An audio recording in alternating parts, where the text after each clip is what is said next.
Now, for those who follow the channel, you know that a while ago we said we're not going to take any free gear for a while. It's been 10 weeks, so no free gear in exchange for reviews from product companies. Here's what we learned. Number one, gear reviews get far more views than tutorials or how-to videos on this channel. These are all things that we observed on this channel here. Microphones and audio recorders seem to be of the most interest to you. That's what gets most views. And light reviews are not of interest to most of you. They never seem to get as much in terms of views. Software how-tos also not terribly popular.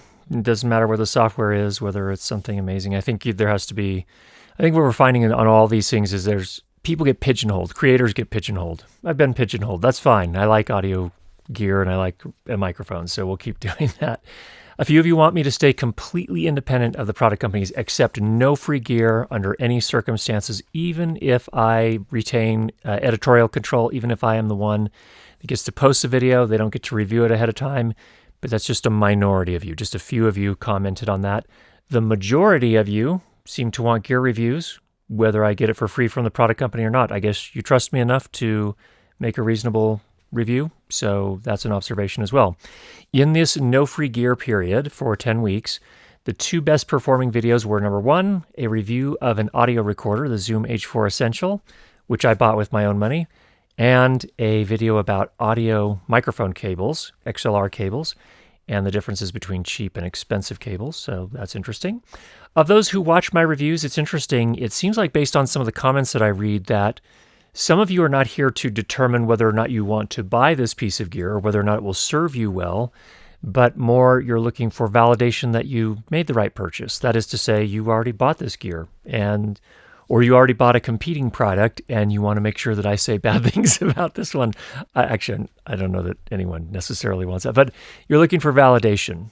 That's cool as well. And I think a few of you are hoping to learn a little bit more about how to use the gear by watching a review, which is interesting. I don't know why you wouldn't watch a tutorial instead.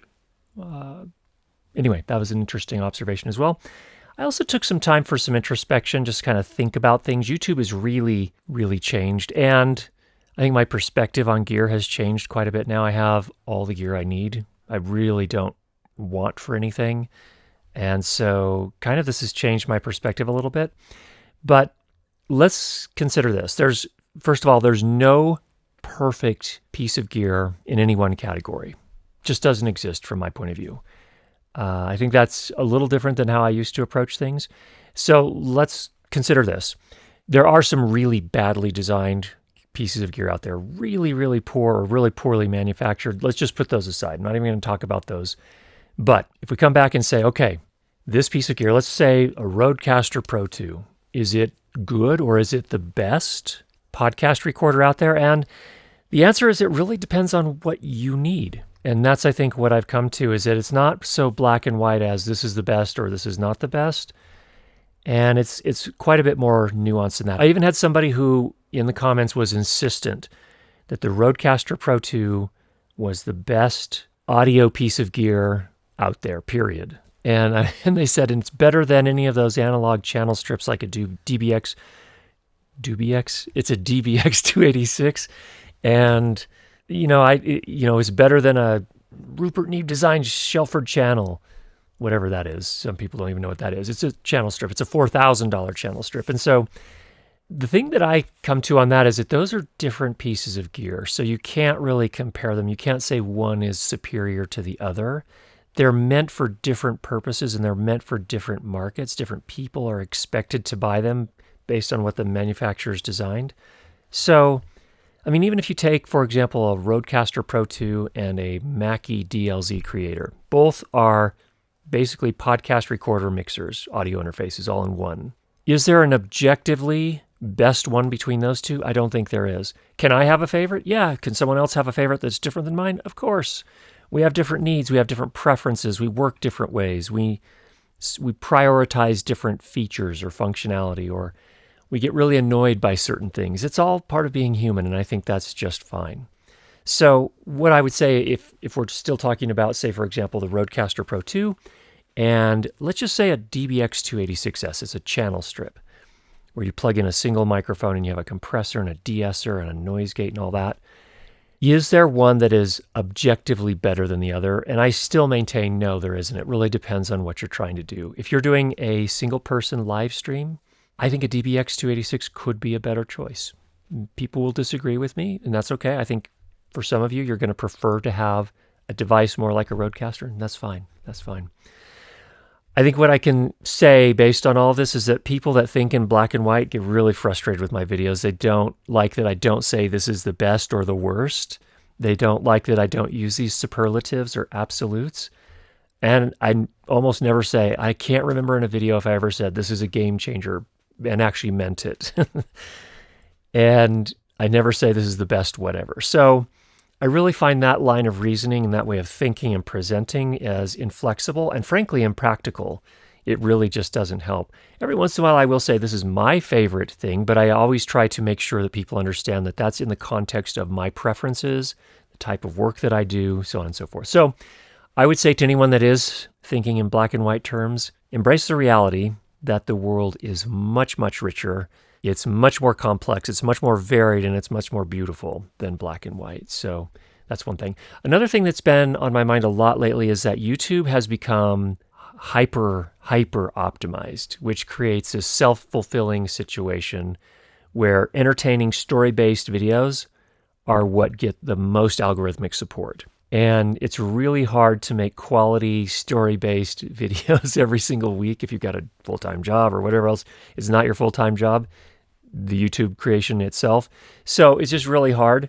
I also find that sometimes in education situations, I do like to have fun. I absolutely love to have fun and I like humor, but I also feel like it can be overdone and it can be distracting. And I have watched a lot of YouTube videos where I felt like there was so much, they were using swooshes as cuts were made and they were trying to be funny through the whole thing. And I think at some point that gets really annoying, to be honest. And so I think that's one example of how YouTube has changed. And so when I post a video in 2024 on a topic, on a piece of gear, maybe it's a review of a piece of gear, I don't feel like it gets as much, it doesn't come up in search as well as it used to in the past. And that's fine. You know, I have to look at myself and figure out what I'm doing that is getting in the way. So I think the issue, though, from my point of view, is I feel like there's this homogenization. There is this expectation that there is a very clear formula for what the best videos are. And those best videos, honestly, from YouTube's perspective, are the videos that keep people on the platform as long as possible, watching as many videos as possible so they can feed as many ads to those people as possible. Understood. YouTube's a business. I totally get it. I'm not saying it should be otherwise, but I do have concerns about how homogenized it seems to be getting. If you don't know what I'm talking about, well, a few things. Number one, a lot of videos too, I think we've seen this evolution over time where a lot of videos that are presented as reviews are in fact sponsored videos. They are paid for by the company that makes the product. They're paying the creator to make that video. I actually think that's a problem. I think that's a problem, personally. I don't think it's necessarily, I mean, I obviously I don't take a hard line stance because I do accept free gear, but I always disclose that it's free gear. So I think that's one thing. Also, if you're not sure what I mean by about these kind of hyper-optimized videos, if you've never watched a Mr. Beast video, you should probably go watch one just to see what I'm talking about. And it's not that it's bad entertainment. I think it's fine entertainment if that's your thing. And they're not bad videos, but I just feel like if all videos need to be like that, then we have a problem with the platform. That's one thing. Here's an example, if I can give a practical example. Microphone reviews. When I used to do microphone reviews, those got quite a few views. And I did one of a voiceover microphone or a large diaphragm condenser microphone about a year ago. To this date, it only has 7,000 views, which is actually pretty low for this channel. And this was even after I fine-tuned the title multiple times. We redid the thumbnail multiple times to really try and optimize it. And it almost seems like for the algorithm to really pick it up and really push it, it has to be, well, first of all, there has to be a click-through rate. I totally get that. But it also, it almost seems like the titles, they're optimizing for short but impactful. And so they're looking for superlatives, like this is the best voiceover microphone, or it's funny to me that there's so many creators that create these videos like it's over or I'm done, and those get tons of views. It's like, we can't do that all the time and expect it's just going to implode at some point is just one thing that I think is interesting. So yeah, I think there is something to be said for quality video that is really interesting to watch, even if it is a microphone review or whatever. So, but that's one thing. I still don't understand why that video didn't get more views. And maybe it's because people are just tired of large diaphragm condenser microphones and they don't want to hear about it anymore. It's just like, I'm done. I don't want to hear about it anymore.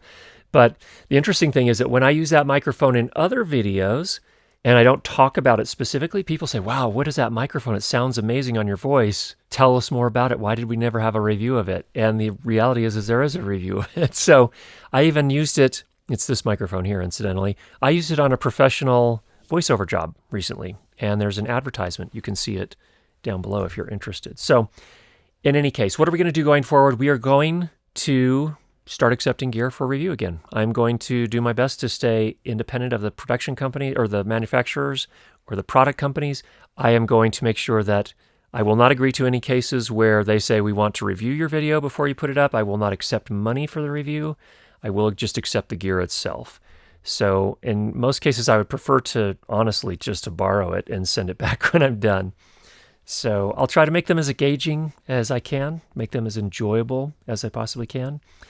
And will I review everything that gets requested in the comments? No. I've had a ton of requests for the Zoom M series 32-bit float recorders. Unless someone sends one over, I'm not going to review it. And Zoom's not going to send it over.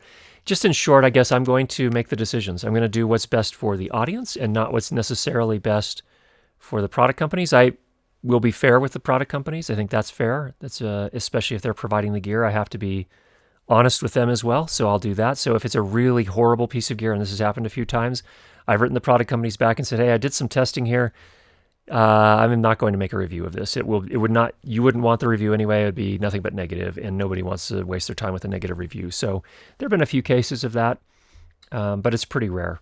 So anyway, that in summary is what I learned. Now, am I a shill, as the original video asked? I don't know. Your choice. You can choose whether I'm a shill or not. But here's a straight up hard sell. If you want nuanced reviews, go ahead and get yourself subscribed, and we will do our best to provide you nuanced reviews of audio gear and lighting gear. Here's another hard sell. If I do this as a hobby, this is not my full-time job. I have some courses online over at school.learnlightandsound.com to teach you how to make better audio and lighting for your videos. Go buy one or more of those, and that'll help me to continue to bring you these reviews. Get out there, make some great sound. We will talk to you soon.